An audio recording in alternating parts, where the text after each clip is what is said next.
Irene Caminos Tolosarrak 2011 urtean 13 urterekin hasi zuen bere ibilbidea bike trial munduan. Lagun bat bizikleta gainean ikusi eta bere alau hartu zen horretarako grina bazuela.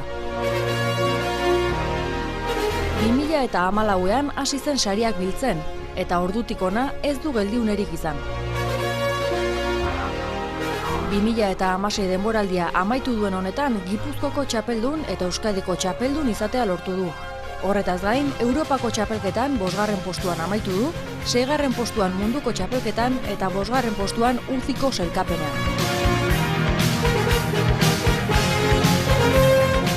Hobia, kalestia?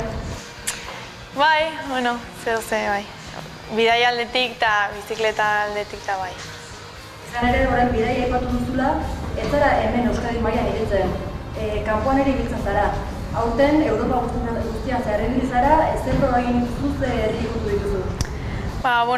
Aurten 5 munduko kopa inditeu, bat Polonian, beste bat Austrian, Belgikan eta 2 Frantzin, gero Europako txapelketa Frantzin eta munduko txapelketa Italian. Zure kasuan, bidaiak ez dira alperrikakoak izaten. Bertan, 2. postua lortu zenuen Europako txapelketan, munduko txapelketa ere 6. postua, ez sentitzen da momentu horietan? Egia esan, pretemporada itezunen, motibatuta hastizea, baina gero pentsatzezu, entrenamenduak zeozertako balio izun edo ez, eta gero momentu horietan kontuatzezea denak zeozertako balio eula. Aurten postu hile lortu dituzun arren, 2011an hasita, ez dira lortu dituzun postu bakarrak. Gipuzkoa eta Euskadiko txapelketak 4 aldiz usten irabazitutela, Espainiko txapelketa baita irabazi daukat, eta aurten munduko txapelketan ekipotan 2. postua lortu deu, individualen 6. eta munduko kopa baten 2. postua lortu dut, así que horrekin oso pozik. Zegin txika bat aldekako garrantziarena, errepidean garrantzia dut bezala, zuen kasuan?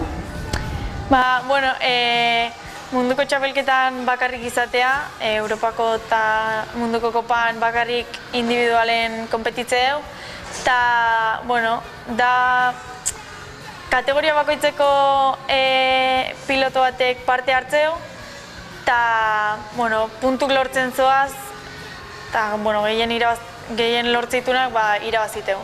Atzetik, norbait izan duzu bideo guztian zera? Frantziko neska bat izan dut, batzutan atzetik, beste batzutan aurretik, baina hor parekatuta goaz. Horreko egoeran aurkitzen da momentu honetan emakumeak?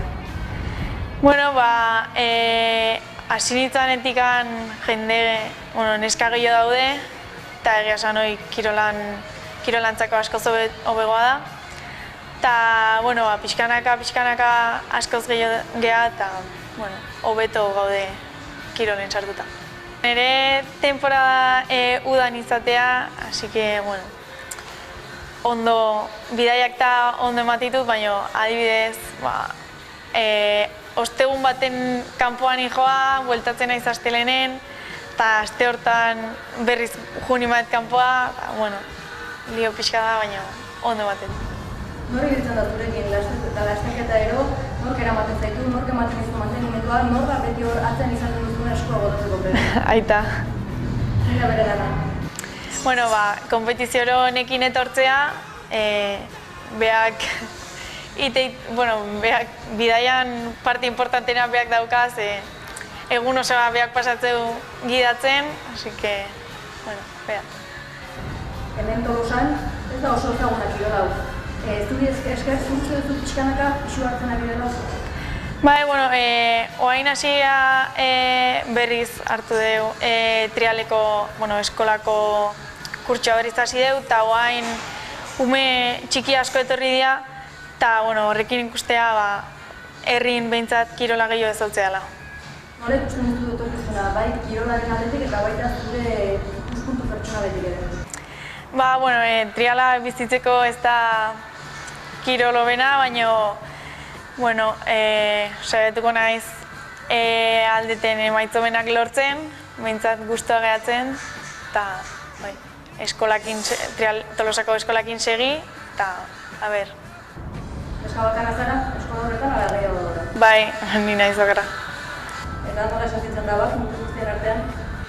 Bueno, ja, ohitu naiz, hasieran pixka tarraroa zen, baina hainbeste urte pasataia ohituta. Eskerrak, horreiten eman behar dizuetu, zerbaitengatik, zerbait eskertzeko hori baduzu? Bai, bueno, laguntzaile guztiri, Arzuagakoi, Etxeondo Ruta denei, behaien laguntza gabe ezingo genulako ezingo genituen denboraldi hauekin, eta behaiegatik denboraldi hau egin dugu.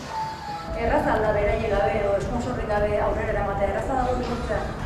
Ez, azkenen bidai asko emaituzu eta gastu asko daude, orduan laguntza horrei esker asko zerrexako dituzu gauzak. Eta aurre denboraldiari begira, nora izan prestatzen? Bueno, guain deskantxun nago, berriz hasiko naiz doain pretemporada, eta, bueno, urrengo urten ze maitza lortu dituten. Zertan aspiratzen duzu, ze ikuspuntu duzu bertan, zerbait jabaluz begizkoa? Bai, bueno, aurtengo helburua finaleta pasatzea zen, eta bigarren munduko kopan bigarren postua lortuet, eta, bueno, saiatuko naiz, podiumea jotzeko aukera ukitzen.